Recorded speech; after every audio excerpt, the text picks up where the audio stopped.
students. Today we will discuss about one more important topic from our last unit, that is concept of control. So we are going to discuss about the topic is that techniques of control. In whole unit we have discussed about the many things about control. नियंत्रण के बारे में हमने इस unit में बहुत सारी चीज़ों को पहले से देखा है, वो हम प्रिंसिपल्स कह लें, हम कंट्रोल्स के टाइप्स कह लें, और importance, limitations, assumptions, process of controlling, lots of things we have already understand in this unit, but it's time to discuss about the techniques of controlling. It is an important question like principle and types of control. Maybe it can come or few techniques by name can be asked in your examination. हो सकता है कि कुछ techniques को by name आपसे examination में short answer के रूप में पूछ लिया जाए, या आपको पॉइंट में कोई टेक्निक्स नाम से दे दे और उनको शॉर्ट नोट उस पर लिखने को कहा जाए। जैसे हो सकता है आपको रिटर्न और इन्वेस्टमेंट के बारे में पूछ लिया जाए, आपसे पर्ट एंड सीपीएम मेथड को पूछ लिया जाए, मतलब सारी टेक्निक ना पूछते हुए कुछ टेक्निक्स आपको बाय नेम एग्जाम में पूछी जा सकती है। So here first of all the control is divided into the three main techniques. First is known as the general technique, second special techniques, and third one is the advanced technique. तो हमने control को तीन techniques में divide किया है, general, special और advance. Here again the these three types are subdivided into the various parts. First is the personal observation. Whenever we are talking about the controlling system, so in this general technique, particular the managers and the subordinates are personally observation the managerial activities and they are having the control on over that. मतलब personally observation करके अगर हम कोई control करते हैं, अगर हम नियंत्रण करते हैं ऑर्गेनाइजेशन में, तो उसको कहा जाता है पर्सनली ऑब्जर्वेशन. मीन्स उसमें पर्टिकुलर कोई बहुत ज़्यादा आपको किसी पॉइंट पर फोकस करने की ज़रूरत नहीं होती है. Personally you can easily identify the things. Personal level पर आप चीज़ों को ऑब्जर्व करके और सुधार सकते हैं, नियंत्रित कर सकते हैं. Next is the setting example. First of all you have to establish sets of standards. Setting of standards you have to do as well as you can setting the examples for something. आप चीज़ों के उदाहरण set करके लोगों को next time के लिए क्या कर सकते हैं, ट्रेन कर सकते हैं और डायरेक्शन प्रोवाइड कर सकते हैं.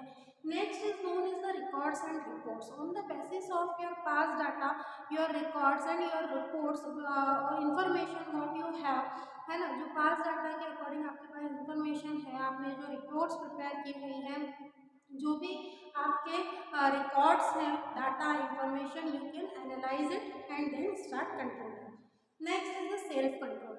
Like personal observation, if you are personally observed something like that, you can self control the things.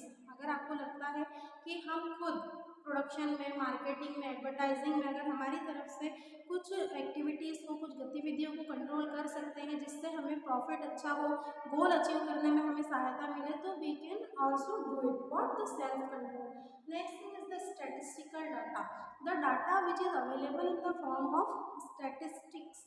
जो हमें गणितीय रूप में डाटा अवेलेबल होता है, उसको अलग अलग इंफॉर्मेशन के तौर पर कैटेगराइज करके हम नियंत्रण करना, कंट्रोलिंग करना स्टार्ट कर सकते हैं.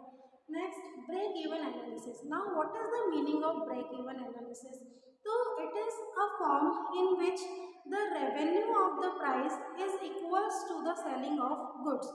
मतलब जो आपको किसी भी प्रोडक्ट्स के रेवेन्यू जनरेट होते हैं, वो पर यूनिट प्रोडक्ट के सेलिंग के क्या होने चाहिए, इक्वल होने चाहिए. मतलब this situation showing no profit no loss. इस ब्रेक इवन एनालिसिस में नो प्रॉफिट नो लॉस की स्थिति हमें प्राप्त होती है. मतलब कि जो रेवेन्यूज, जो अर्निंग आपकी हुई प्रोडक्ट से, वो उसकी कॉस्ट के क्या है, इक्वल रहा.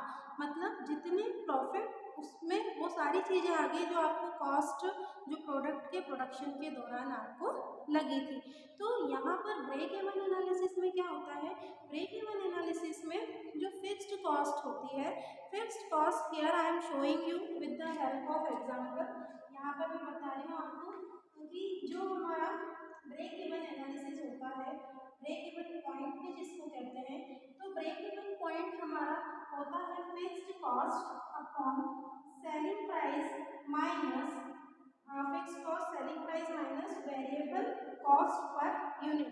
यहाँ पर आपका जो फिक्स्ड कॉस्ट है और selling price per unit, selling price आपके प्रोडक्ट की पर यूनिट क्या रही, उसमें से आप वेरिएबल कॉस्ट पर यूनिट को क्या कर देते हैं, माइनस कर देते हैं, तो आपको क्या मिल जाता है, बीईपी मिल जाता है। अब इसका ग्राफ के तौर पर अगर आप समझेंगे तो स्टूडेंट्स यहाँ पर है आपकी सेलिंग कॉस्ट और यहाँ पर है आपकी सोल्ड यूनिट, जितनी यूनिट्स आपने क्या करी है, सोल्ड की है। अब for example it's your revenue, ये क्या है, आपके रेवेन्यूज है, आपके प्रॉफिट्स हैं। अब यहाँ पर जो आपकी कॉस्ट है, किस चीज की कॉस्ट, आपके प्रोडक्ट की जो कॉस्ट है,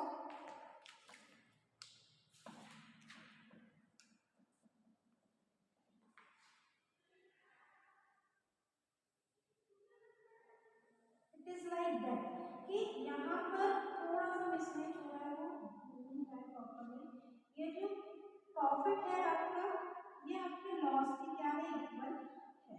इसको हम कैसे समझ रहे हैं कि it's our cost, variable cost, ये हमारा प्रॉफिट है और ये वाली जो चीज है ये हमारी लॉस में है।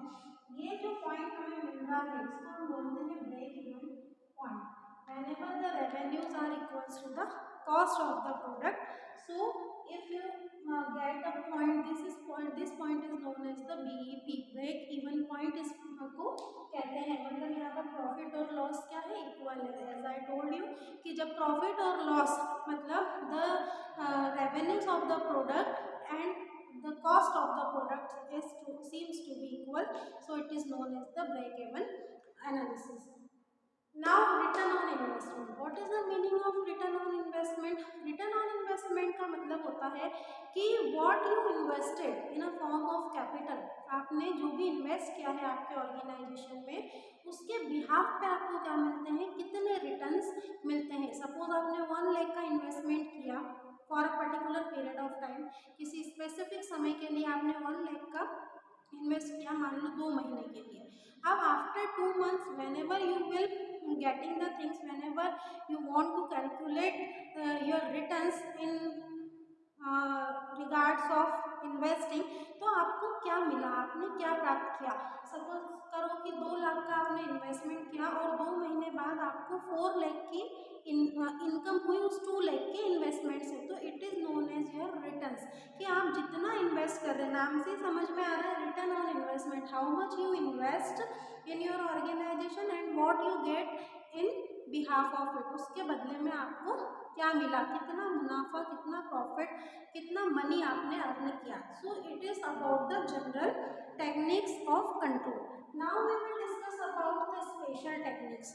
Here the special techniques are the budget control, budgetary control की हम बात करते हैं। So whenever you want to the fix control for any expenses or any production, marketing, for any department, if you want to fix the budget, that means you have to control on over it, आपको उसके ऊपर नियंत्रण भी क्या है, जरूरी है। आप कंट्रोल बजट कब किस तरीके से प्रिपेयर करेंगे, जितनी आपकी इनकम होगी, जितना आपकी ऑर्गेनाइजेशन का कैश इनफ्लो होगा, कितना आपके पास कैश आ रहा है, कितना आप इन्वेस्टमेंट करने की कैपेसिटी रखते हैं, तो उसके अकॉर्डिंग ही आप इन्वेस्टमेंट करेंगे। सपोज आपका जो ईयरली टर्नओवर है, ईयरली टर्नओवर है आपका 50 लाख, आप 50 लाख आपका ईयरली टर्नओवर है, तो डेफिनेटली स्टूडेंट्स कि आप क्या नहीं करेंगे, 50 लाख से ज़्यादा इन्वेस्ट करने का नहीं सोचेंगे, ना ही आप इससे ज़्यादा ओवर बजट कर सकते हैं किसी भी डिपार्टमेंट में लगाने के लिए। दैट मीन्स कि आपको 50 लाख में से आपका प्रॉफिट भी तय करना है, प्रॉफिट तय करने के बाद आपको और भी सारी चीज़ें क्या करना है, मेंटेन करके रखना है, कितना इन्वेस्टमेंट किस डिपार्टमेंट को देना है, overall year expenses which have done in the form of the salary of your employ, the different bill and repairing, maintenance, बहुत सारे खर्चे होते हैं ऑर्गेनाइजेशन के। तो आप कितना बजट हर डिपार्टमेंट के लिए, हर चीज़ के लिए फिक्स कर रहे हैं। ओवर बजट अगर होगा तो आप एक्टिविटीज़ को स्टॉप कर देंगे या कंट्रोल कर देंगे। Next financial, same like budgetary control, जितना आपका फाइनेंशियल इनफ्लो होगा ऑर्गेनाइजेशन के, उसी के अकॉर्डिंग आप पैसा खर्च करेंगे। सपोज आपकी पर मंथ इनकम है 15,000। अब आप कैसे सोचेंगे 15,000 से ज़्यादा एक्सपेंस करने के लिए, वरना आप काय में चले जाएंगे, आपको बोरोइंग करने की ज़रूरत पड़ेगी, उधार लेने की ज़रूरत पड़ सकती है। ऐसा ना हो, इसलिए आपके पास जितना फंड, जितना मनी अवेलेबल है, उसी से आप क्या करते हैं, आपके काम पूरे करते हैं। तो इसी ऑर्गेनाइजेशन के सेंस में भी होता है कि जो आपका फाइनेंशियल पोजीशन होती है ऑर्गेनाइजेशन की, you control the things according to the financial position of your organisation. Next is the quality control. It's setting the standards for the products, है ना, प्रोडक्ट्स के लिए स्टैंडर्ड सेट किए जाते हैं। Then you time to time take the feedbacks from the quality department that as per the standards products are manufacturing और not, we are providing the services like that और not. कि जो भी standard set किए हैं, जो भी मानक तय किए गए हैं, उनके अकॉर्डिंग हमारी प्रोडक्ट की क्वालिटी मैन्युफैक्चर हो रही है या नहीं हो रही है। Quality must depend on the raw material, कच्चे माल पर प्रोडक्ट की क्वालिटी क्या होती है, डिपेंडेंट होती है। Next inventory control. इन्वेंट्री में be closely related to the term stock. जो भी आपके पास इन्वेंट्री अवेलेबल है उसको भी क्या करना, कंट्रोल करना। ऐसा नहीं कि बल्क में पूरा रूम भरा हुआ है ऑर्गेनाइजेशन का, जितना चाहो उतना यूज़ कर लो, नहीं, आपको वेस्टेज होने से बचाना है।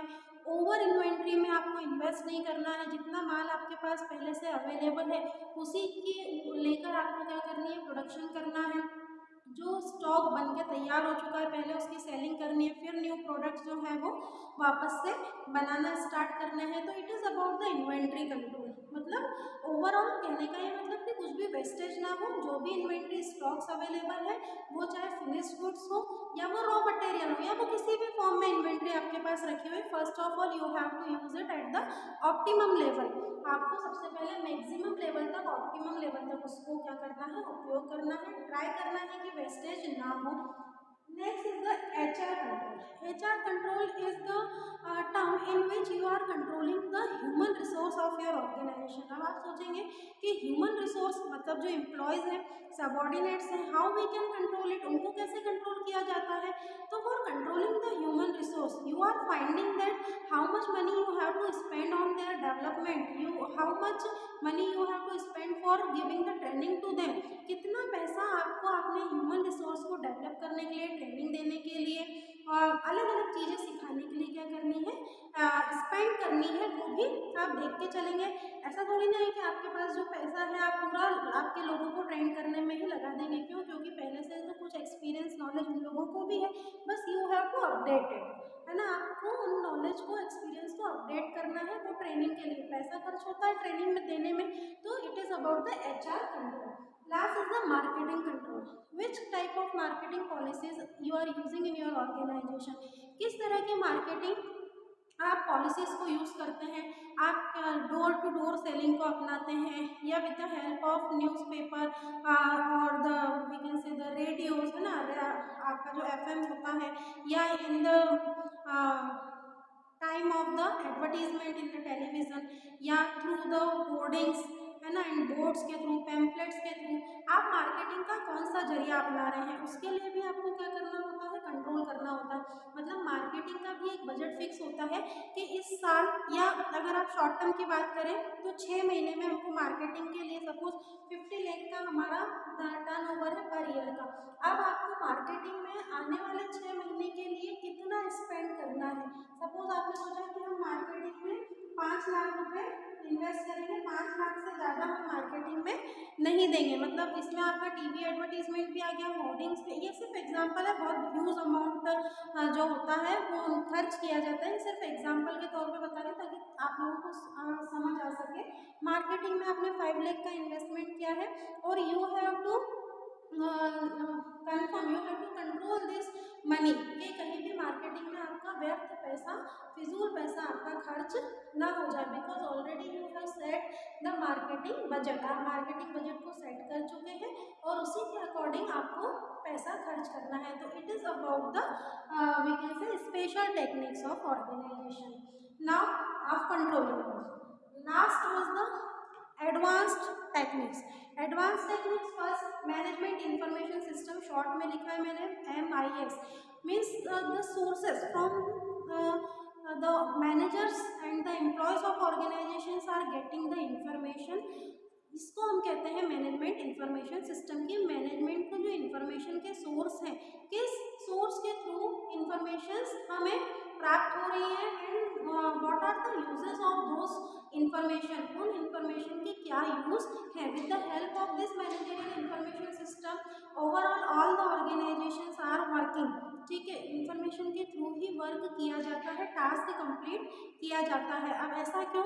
Because whenever you are taking the information from the different sources resources, that means you are doing the things like analyze something। आप क्या करना चाहते हैं? आप एनालाइज विश्लेषण करना चाह रहे हैं, जिसके लिए आपको अलग अलग सूचनाओं की आवश्यकता है।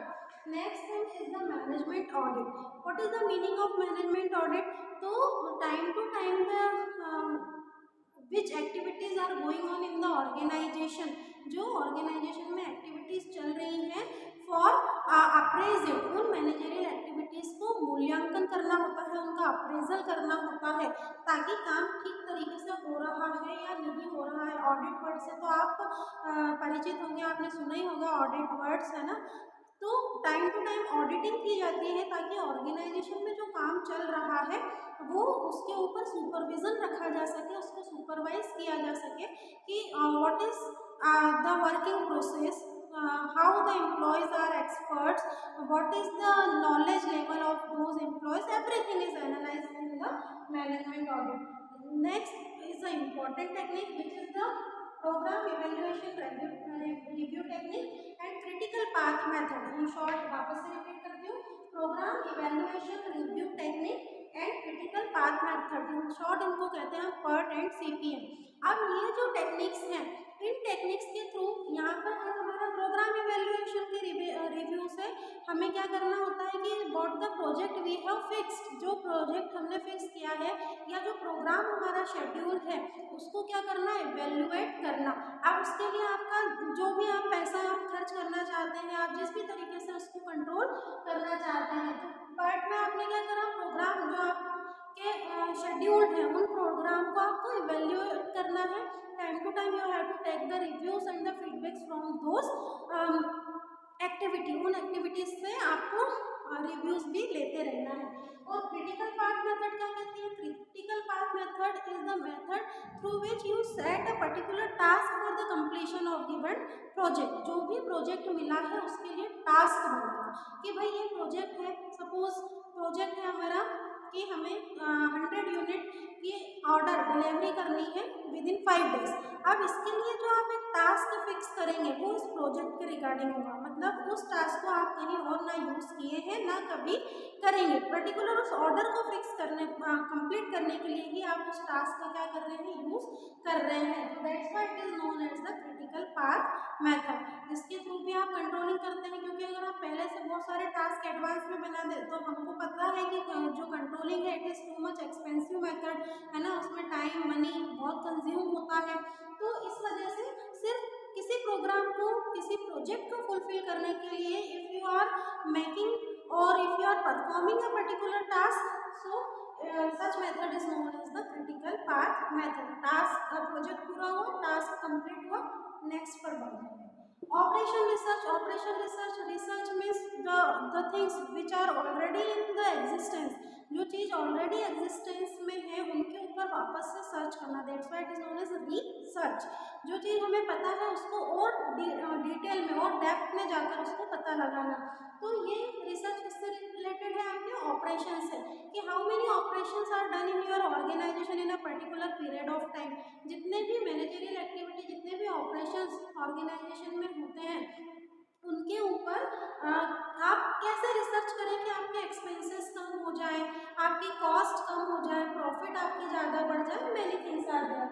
Last is zero based budgeting. Zero based budgeting, शून्य आधारित बजट किसको हम कहते हैं? कि suppose you are fixing the budget in advance, आप हर चीज़ के लिए पहले से ही क्या करके रखते हैं? बजट प्रिपेयर करके रखते हैं। So this budget is for the future. ये जो बजट होता है ये फ्यूचर में होने वाली एक्टिविटीज़ के लिए तय होता है। लेकिन जीरो बेस्ड बजटिंग में हम क्या कहते हैं कि whenever we start any task, जब भी हम कोई टास्क स्टार्ट कर रहे हैं तो वो जीरो से शुरू होगा, उसकी जो बजटिंग होगी वो क्या होगी?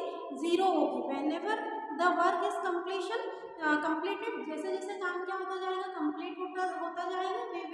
make the budget for those activities. हम वैसे वैसे उन एक्टिविटीज़ के रिगार्डिंग क्या करते जाएंगे, मतलब बजट जो स्टार्ट होता है वो तो शून्य से शुरू होता है, जो शून्य आधारित बजटिंग इसलिए इसको कहते हैं कि अगला टास्क आएगा, next we will prepare the budget, तभी हम क्या करेंगे, बजट को प्रिपेयर करेंगे। मतलब हर टास्क की शुरुआत से पहले जो बजटिंग होती है वो क्या होती है, शून्य होती है, जीरो होती है। So dear students, it is all over about the techniques of the controlling. और जैसा कि वीडियो की शुरुआत में भी मैंने आपसे कहा था कि बाय नेम कोई कंट्रोलिंग की टेक्निक आपसे पूछी जा सकती है, तो you have to prepare all this techniques. With the completion of this topic, our syllabus of the subject management concept and process is also completed now. So if you have any queries, you have to message to me personally.